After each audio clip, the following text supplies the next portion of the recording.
You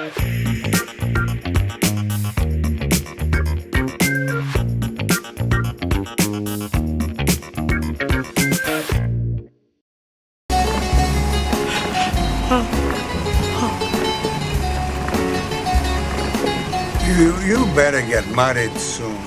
You're starting to look old. My dad's been saying that to me since I was 15.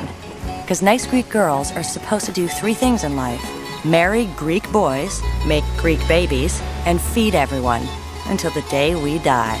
This story follows a young Greek-American woman who falls in love with a non-Greek and struggles to get her family to accept him, while she comes to terms with her heritage and cultural identity. My Big Fat Greek Wedding is a romantic comedy film released in 2002, directed by Joel Zwick and written by Nia Vardalos, who also stars in the film as the lead character, Tula Potakolas. 30-year-old Tula Portokalos is a member of a large, loud, intrusive Greek family that only wants her to get married and have children. Frumpy and meek, she works in her family's Chicago restaurant, dancing Zorbas, but longs to do something more with her life. While working one day, a schoolteacher named Ian Miller comes into the restaurant, and Tula develops a crush on him. Hi. Hi. Sorry. My brain stopped. You ever have one of those days? You just like, going along and then, stop. Yeah. Here I am standing here, your own private Greek statue.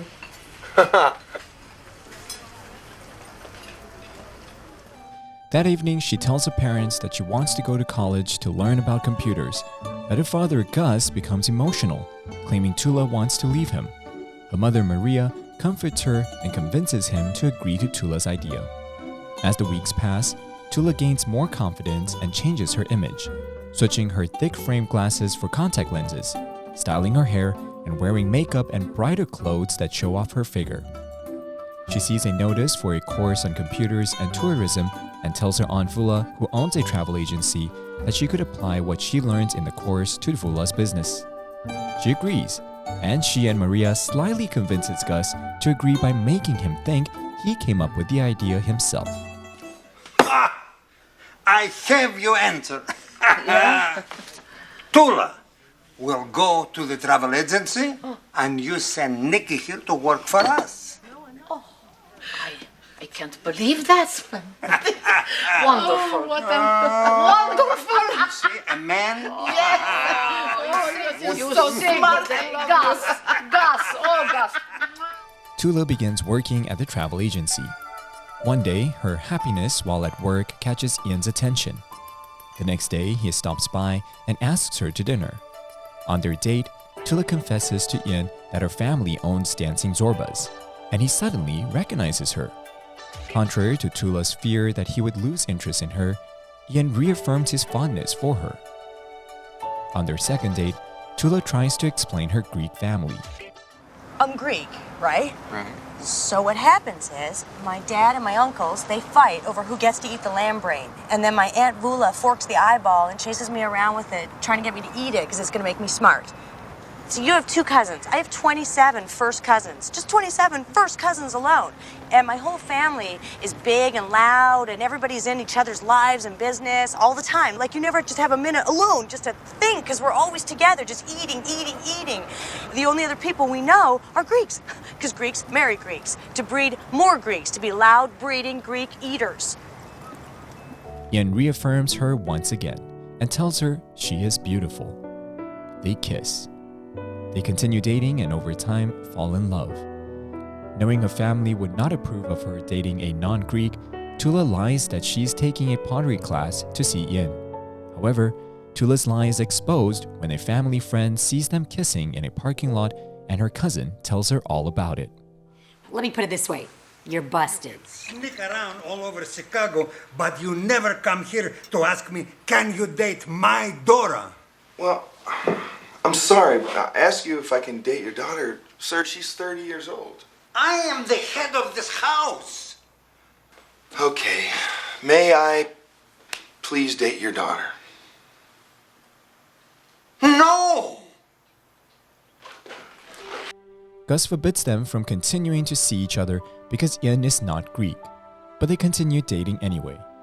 Gus tries to introduce Tula to single Greek men to no avail. One night, Ian proposes marriage and Tula accepts. Gus is devastated by the news, but Maria tells him that he must accept their marriage.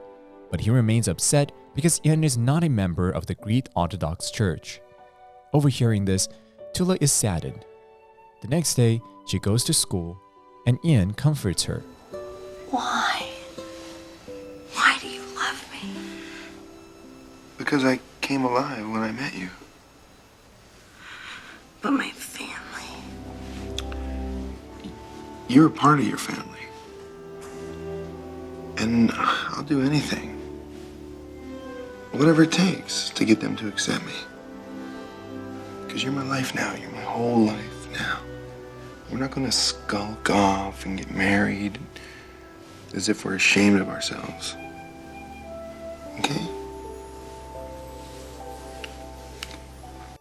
To get the family to accept him, Ian agrees to get baptized into the church, and soon after, he is introduced to Tula's entire family, who's loud and can come across as overbearing.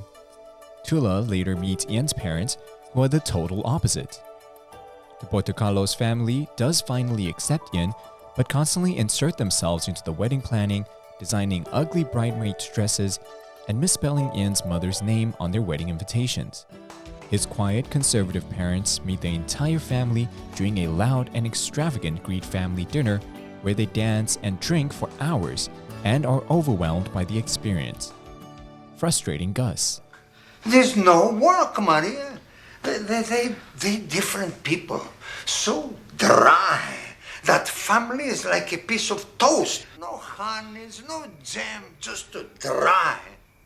My daughter gonna marry Ian Miller, Xeno with a toast family. Shh.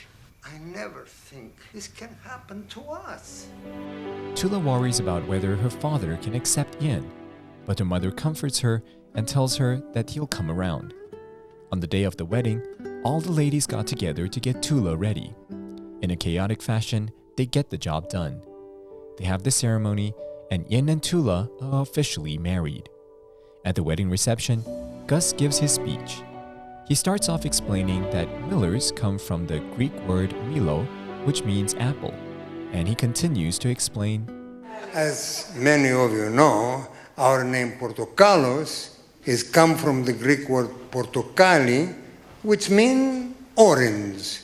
So, okay, here tonight we have apple and orange.